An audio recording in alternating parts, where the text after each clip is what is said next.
Now, you and we don't meet in rap circles. Well, you said we met. You said you booked a show for me before. Yeah, I did. And to tell you how real, I'm gonna tell you this. You didn't even know me from Adam back then. Okay. But we knew you was a real nigga even back then because you gave us a play on the show.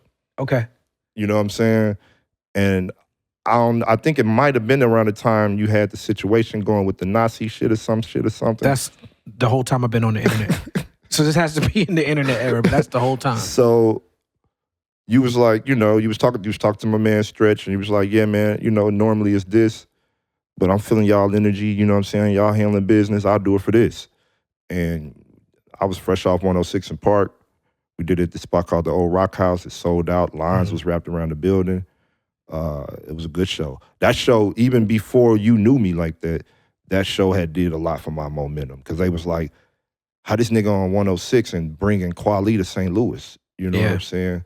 So, yeah, that was a real big moment. That show opened up a snowball effect of shows for me because then people in the region and people in the market was like, if he performing on the same stage as this dude and is selling out, we got to start putting them on bigger bills. So I started rocking. I did shows with Trinidad James after that. I did everything. If you name it and they had a name, I was on stage in the same arena as them at some time, from small venues to stadiums at St. Louis. Now, I'm glad we did business back then, but we didn't really connect until the Ferguson uprising. Rest in peace to Michael Brown. One more time. I met you and Tori Russell at the same time. I was with Rosa Clemente, my man Seth Bird, Jessica Care Moore. We talked about this on the podcast, how I came down there. I was inspired by J. Cole to come to Ferguson. And you were one of the first people I met on the ground. You took us around. You introduced us to the people that we needed to know, much like you're doing now in Minneapolis. It's kind of dope that we having this conversation in this full circle moment in another ground zero location like Minneapolis. Yeah. But what led you to be so involved in the Ferguson uprising? So I'm literally from the area where it happened. I still live there, and that's against the advice of a lot of people. A lot of people say I'm crazy for still staying in the actual neighborhood. I feel the vibration of the people differently. I'm able to talk a little less pretentiously. I get checked when I say stuff that people don't respect or people ain't feeling or people ain't understanding. I'm still infected with the reality of a working class poor person's situation. So everything about me is representative of that. You know what I'm saying? And so I get involved in this situation because I was already involved. I didn't involve myself. They've been killing us for millennia. And unfortunately, at that time, it wasn't new that the police would kill somebody, a black male who was innocent and minding his own business. It wasn't new that they would do that.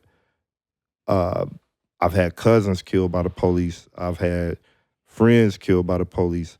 I've been ran down by that same police squad that killed Michael Brown. Myself as a young man, leaving the studio late at night, catching the bus back home from downtown, knowing that I got to walk to my parents' crib, knowing that I'm going to encounter a cop just like he did. And true story, I'm a bit more of a asshole, so I remember one incident vividly where I'm walking home and the cop rushes past me on West Florissant, loops back, cuts me off, shines the light in my face. I'm so ignorant, I raise my hands kind of like to mock him, like, hey man, don't fucking shoot me, you dumbass. You know what I'm saying? But he thought I was really like submitting to the will of his authority, you know what I mean? Yeah. And yeah, so you have to deal with that, and I gotta tell motherfuckers St. Louis is an intense gang environment. Like, imagine Chicago gangs, LA gangs, You know what I mean? With niggas who cousins is from Memphis. You know what I'm saying? Like everybody got cousin from Memphis out there. So imagine this, you know. I keep hearing DJ Quick song in my head. St. Louis. You don't even want to know. Just like Compton. You don't even want to know what that song did to St. Louis. You don't even want to know, man. Rest in peace, Gus, the man he met. That's a whole nother story. But I was out there because that's just culturally where I'm really from, man. And the situation had magnetized me to be there because it was my actual childhood neighborhood. It was a neighborhood. I had been through the same things. I had seen the same things. I had encountered the same type of racist ass white boys. And in my mind, I always wanted something to be done about it when it happened to me. So I was an able-bodied person who could be there. At first, I was just curious, though. I will say that. I didn't go out there to try to be He-Man and act like I could fix the whole situation. Originally, I was just curious.